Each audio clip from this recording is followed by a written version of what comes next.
আজকে ইরাক আর ২০০৩ সালের ইরাক এক নয়।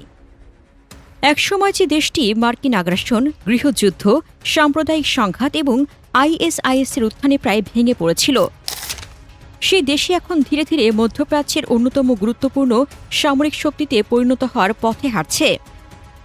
আর এই পরিবর্তনের সবচেয়ে বড় প্রমাণ হল বহু প্রভাবশালী শিয়া মিলিশিয়া ধীরে ধীরে নিজেদের স্বাধীন সামরিক কাঠামো ছেড়ে ইরাকি রাষ্ট্রীয় বাহিনীর সঙ্গে একীভূত হওয়ার সিদ্ধান্ত নিচ্ছে।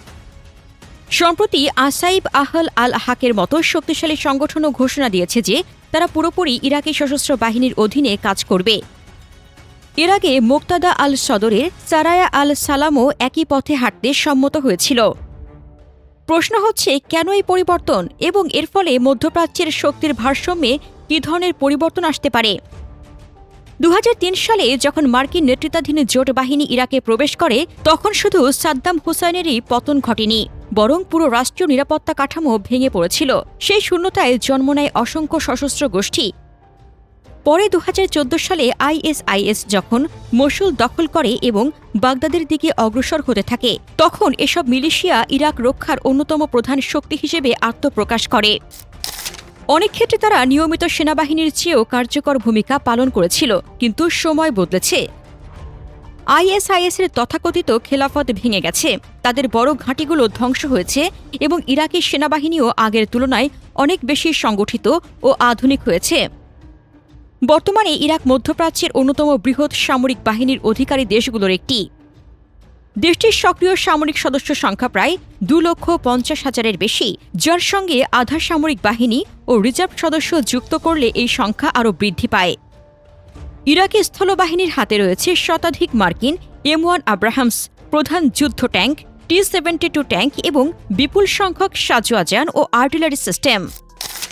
বিমান বাহিনীতে রয়েছে মার্কিন নির্মিত F-16 ফাইটিং ফ্যালকন যুদ্ধবিমান, কোরীয় T-15 প্রশিক্ষণ ও হালকা আক্রমণ বিমান, L-159 কমব্যাট বিমান এবং বিভিন্ন ধরনের আক্রমণ ও পরিবহন হেলিকপ্টার। নৌবাহিনী তুলনামূলক ছোট হলেও পারস্য উপসাগরে উপকূলীয় নিরাপত্তা ও তেল স্থাপনা রক্ষার জন্য টহল জাহাজ ও দ্রুতগামী নৌযান পরিচালনা করে। সাম্প্রতিক বছরগুলোতে ইরাক গোয়েন্দা, নজরদারি ও সন্ত্রাস বিরোধী অভিযানের জন্য বিভিন্ন ধরনের ড্রোন সংগ্রহ ও ব্যবহার বাড়িয়েছে। যদিও দেশটির নিজস্ব দীর্ঘপাল্লার ব্যালিস্টিক মিসাইল কর্মসূচি সীমিত, তবুও রকেট, আর্টিলারি এবং স্বল্পপাল্লার নির্ভুল আঘাত হানতে সক্ষম অস্ত্র ব্যবস্থার উন্নয়নে গুরুত্ব দেওয়া হচ্ছে। আইএসআইএসের বিরুদ্ধে দীর্ঘ যুদ্ধের অভিজ্ঞতা, আধুনিক অস্ত্র সংগ্রহ এবং বিভিন্ন মিলিশিয়া বাহিনীকে রাষ্ট্রীয় কাঠামোর অধীনে আনার প্রক্রিয়া ইরাকের সামরিক সক্ষমতাকে আগের যে কোনো সময়ের তুলনায় আরও শক্তিশালী ও সংগঠিত করে তুলছে। মিলিশিয়াগুলোর সেনাবাহিনীতে একীভূত হওয়া শুধু জনবল বৃদ্ধি নয়, বরং যুদ্ধের অভিজ্ঞতা সম্পন্ন হাজার হাজার যোদ্ধাকে রাষ্ট্রীয় কাঠামোর মধ্যে নিয়ে আসার সুযোগ তৈরি করেছে।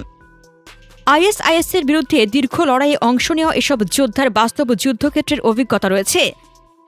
যখন এই অভিজ্ঞতা নিয়মিত সেনাবাহিনীর প্রশিক্ষণ, সরঞ্জাম এবং কমান্ড কাঠামোর সঙ্গে যুক্ত হয়, তখন পুরো সামরিক বাহিনীর কার্যকারিতা বৃদ্ধি পেতে পারে। ইরাকের ভূ-রাজনৈতিক গুরুত্ব মূলত তার ভৌগোলিক অবস্থান, জ্বালানি সম্পদ এবং আঞ্চলিক সংযোগের কারণে অত্যন্ত বেশি। মধ্যপ্রাচ্যের কেন্দ্রস্থলে অবস্থিত ইরাক একদিকে ইরান, অন্যদিকে তুরস্ক, সিরিয়া, জর্ডান, সৌদি আরব ও কুয়েতের সঙ্গে সংযুক্ত। ফলে এটি রাশিয়া ও আরব বিশ্বের মধ্যে একটি গুরুত্বপূর্ণ কৌশলগত সেতুবন্ধন হিসেবে কাজ করে। বিশ্বের অন্যতম বৃহৎ তেল মজুদের অধিকারী হওয়া আন্তর্জাতিক জ্বালানি বাজারেও দেশটির প্রভাব রয়েছে।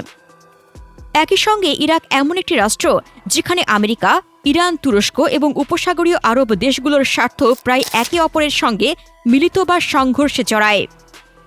যদি বাগদাদ একটি শক্তিশালী ও স্থিতিশীল রাষ্ট্র হিসেবে নিজেকে প্রতিষ্ঠিত করতে পারে, তাহলে এটি শুধু মধ্যপ্রাচ্যের শক্তির ভারসাম্য নির্ধারণেই নয়, বরং আঞ্চলিক বাণিজ্য করিডোর, জ্বালানি নিরাপত্তা এবং নিরাপত্তা সহযোগিতার ক্ষেত্রেও গুরুত্বপূর্ণ ভূমিকা পালন করতে পারবে। ফলে ইরাকের সামরিক ও রাজনৈতিক শক্তি বৃদ্ধি শুধু দেশটির অভ্যন্তরীণ স্থিতিশীলতাকে প্রভাবিত করবে না, বরং পুরো মধ্যপ্রাচ্যের ভূ-রাজনৈতিক সমীকরণেও নতুন মাত্রা যোগ করতে পারে। ইরাকের বর্তমান রাজনৈতিক নেতৃত্বের একটি বড় অংশ শিয়া রাজনৈতিক শক্তির সঙ্গে সম্পর্কিত। ফলে বাগদাদ এবং তেহরানের মধ্যে যোগাযোগ ও সহযোগিতা আগের তুলনায় অনেক বেশি গভীর। যদি ইরাকের রাষ্ট্রীয় সামরিক সক্ষমতা বৃদ্ধি পায় তাহলে তা ইরানের জন্য একটি কৌশলগত স্বস্তির পরিবেশ তৈরি করতে পারে, কারণ ইরানের পশ্চিম সীমান্তে একটি স্থিতিশীল ও বন্ধুসুলভ রাষ্ট্র থাকা তেহরানের নিরাপত্তা হিসাব নিকাশে গুরুত্বপূর্ণ ভূমিকা পালন করে।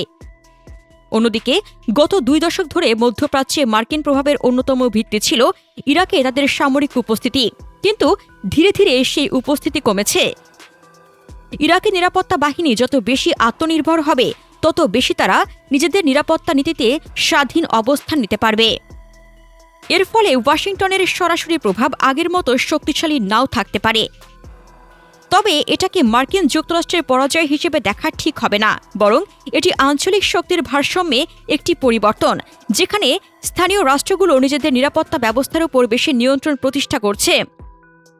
সবচেয়ে গুরুত্বপূর্ণ বিষয় হল ইরাক এখন এমন এক পর্যায়ে দাঁড়িয়ে আছে যেখানে তাকে সিদ্ধান্ত নিতে হবে সে কি শুধু অতীতের সংঘাতের স্মৃতি বহন করবে নাকি একটি শক্তিশালী আঞ্চলিক রাষ্ট্রে পরিণত হবে। যদি মিলিশিয়াগুলোর একীভূতকরণ সফল হয়, দুর্নীতি কমানো যায় এবং আধুনিক সামরিক প্রযুক্তিতে বিনিয়োগ অব্যাহত থাকে, তাহলে আগামী দশকে ইরাক মধ্যপ্রাচ্যের অন্যতম প্রভাবশালী সামরিক শক্তি হিসেবে আবির্ভূত হতে পারে। তবে সামনে এখনও অনেক চ্যালেঞ্জ রয়েছে।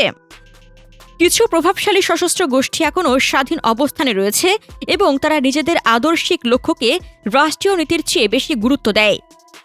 এছাড়া আঞ্চলিক প্রতিদ্বন্দ্বিতা, অর্থনৈতিক চাপ এবং অভ্যন্তরীণ রাজনৈতিক বিভাজনও ইরাকের জন্য বড় বাধা হয়ে দাঁড়াতে পারে। সবকিছু মিলিয়ে বলা যায়, দীর্ঘ 2 দশকের যুদ্ধ, সন্ত্রাসবাদ এবং রাজনৈতিক অস্থিরতার পর ইরাক ধীরে ধীরে একটি নতুন অধ্যায়ে প্রবেশ করছে। শিয়া মিলিশিয়াগুলোর রাষ্ট্রীয় বাহিনীর সঙ্গে একীভূত হওয়া, সেনাবাহিনীর আধুনিকীকরণ, উন্নত অস্ত্র সংগ্রহ এবং আঞ্চলিক কূটনৈতিক গুরুত্ব বৃদ্ধি সবকিছুই ইঙ্গিত দিচ্ছে যে বাগদাদ আবারও মধ্যপ্রাচ্যের অন্যতম গুরুত্বপূর্ণ সামরিক ও রাজনৈতিক শক্তি হিসেবে নিজেকে প্রতিষ্ঠিত করার চেষ্টা করছে। একই সঙ্গে তেল সম্পদ, কৌশলগত ভৌগোলিক অবস্থান এবং আঞ্চলিক শক্তিগুলোর মধ্যে ভারসাম্য রক্ষার সক্ষমতা ইরাককে ভবিষ্যতের ভূরাজনৈতিক সমীকরণে আরও গুরুত্বপূর্ণ করে তুলতে পারে। তবে এই উত্থান কতটা সফল হবে তা নির্ভর করবে দেশটির রাজনৈতিক স্থিতিশীলতা, অর্থনৈতিক উন্নয়ন এবং জাতীয় ঐক্য বজায় রাখার সক্ষমতার উপর। কিন্তু প্রশ্ন হল, যে ইরাক একসময় যুদ্ধ ও বিশৃঙ্খলার প্রতীক ছিল, সেই ইরাক কি আগামী দশকে মধ্যপ্রাচ্যের নতুন শক্তির কেন্দ্রে পরিণত হবে, নাকি পুরো সংঘাত ও আঞ্চলিক প্রতিদ্বন্দ্বিতা আবারও তার উত্থানের পথ আটকে দেবে? আপনার মতামত কমেন্টে জানান। মধ্যপ্রাচ্য নিয়ে আরও জানতে আমাদের চ্যানেলটির ভিডিও ট্যাব থেকে ঘুরে আসুন। এই ভিডিওটি ভালো লাগলে লাইক বাটনে ক্লিক করুন। ভিডিওটি আপনার বন্ধুদের সাথে শেয়ার করে তাদেরকেও ভিডিওটি দেখার সুযোগ করে দিন। ধন্যবাদ।